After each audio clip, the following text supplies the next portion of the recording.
Sabe, como é que uma única pessoa ali, sentada numa cadeira por horas, conseguiria responder as perguntas mais difíceis de uma época inteira? É nessa história que a gente vai mergulhar agora. Vamos tentar entender os problemas de um mundo que estava mudando completamente, mas pelos olhos de uma das figuras espirituais mais influentes do século XX.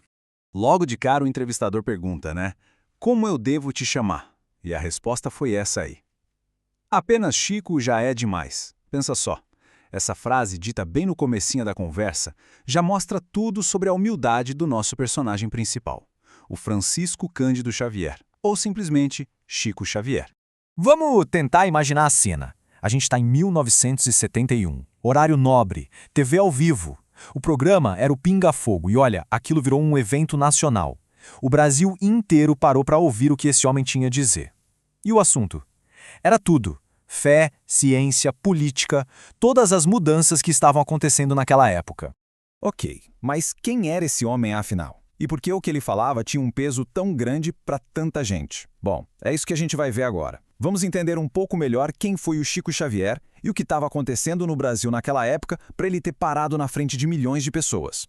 E aqui que a coisa fica interessante porque tem um paradoxo, né? O Chico Xavier era um homem super simples, tinha só o estudo primário, veio de uma cidadezinha de Minas Gerais. Só que a produção literária dele era uma coisa gigantesca, super complexa. E ele dizia que tudo era psicografado, ditado por espíritos. Era exatamente esse contraste que deixava todo mundo curioso, sabe? E para muitos, gerava uma devoção imensa. Certo. Agora, tem um ponto que é fundamental. Para a gente entender o que ele respondia, primeiro, a gente precisa sacar qual era a base do pensamento dele. Sabe, a lógica por trás de tudo. Porque cada resposta, não importava se era sobre política, família ou tecnologia, tudo partia de uma visão de mundo muito, muito específica. E o que está no centro de tudo isso? A reencarnação. Mas olha que interessante o jeito que ele colocava isso. Não era só uma crença, uma coisa mística. Para ele, era uma lei natural quase biológica. Tão real quanto, sei lá, a lei da gravidade, só que com uma diferença enorme, uma dimensão moral que ligava o que a gente faz hoje com as nossas vidas no futuro. Pois é, e essa ideia de reencarnação está totalmente amarrada com a lei do karma. A lógica é bem direta, causa e efeito. O que a gente faz numa vida gera consequências, e essas consequências, por sua vez, vão definir como vai ser a nossa próxima vida. É como se fosse um ciclo, sabe? De aprender, de se ajustar, de evoluir. E essa frase, a cada um segundo as suas obras, resume tudo isso, né? Ela vem dos evangelhos, é super importante na doutrina espírita e é a base de tudo. A ideia é que a nossa vida hoje, com tudo de bom e de ruim, seria um reflexo direto do que a gente mesmo fez lá atrás. Beleza, então. Com essa base toda na cabeça, vamos ver como isso funcionava na prática.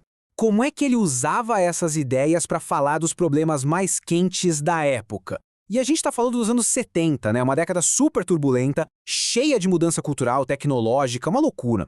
Por exemplo, a briga de gerações. Um clássico, né? A visão dele era buscar o equilíbrio.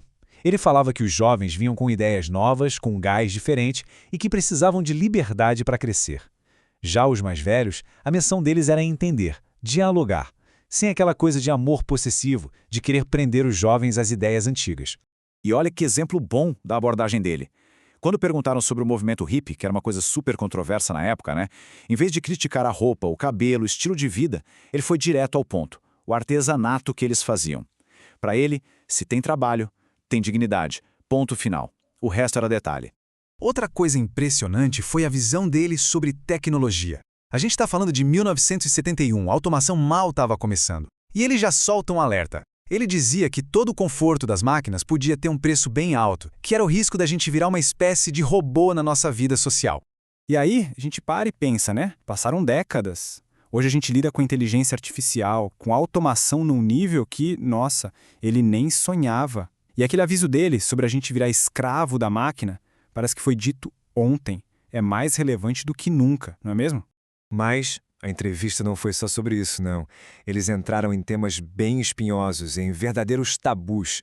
E agora a gente vai ver como essa visão de mundo dele foi colocada à prova na hora de responder as perguntas mais polêmicas da época. E uma dessas perguntas foi, sem dúvida, uma das mais difíceis. Do ponto de vista da lei, da moral, tudo, a pergunta foi sobre pena de morte, um assunto que fervia no Brasil e no mundo inteiro naquela época. E a resposta dele foi inesperada. Ele mudou completamente o foco da questão. Para ele, a criminalidade não era uma maldade que tinha que ser punida com o fim da vida. Era como uma doença espiritual que precisava de tratamento, de compaixão. A justiça, na visão dele, não era para condenar para sempre, era para curar.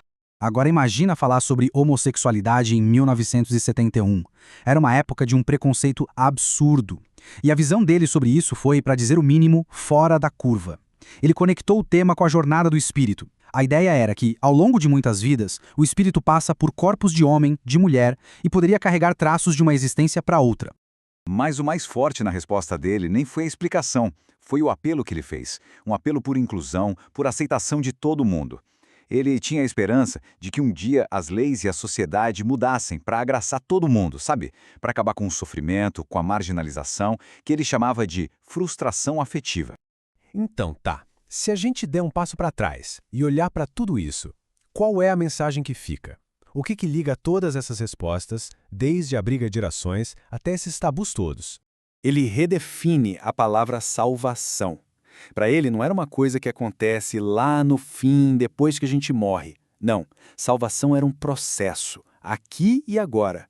Um processo de se reequilibrar, de buscar harmonia. E como fazer isso?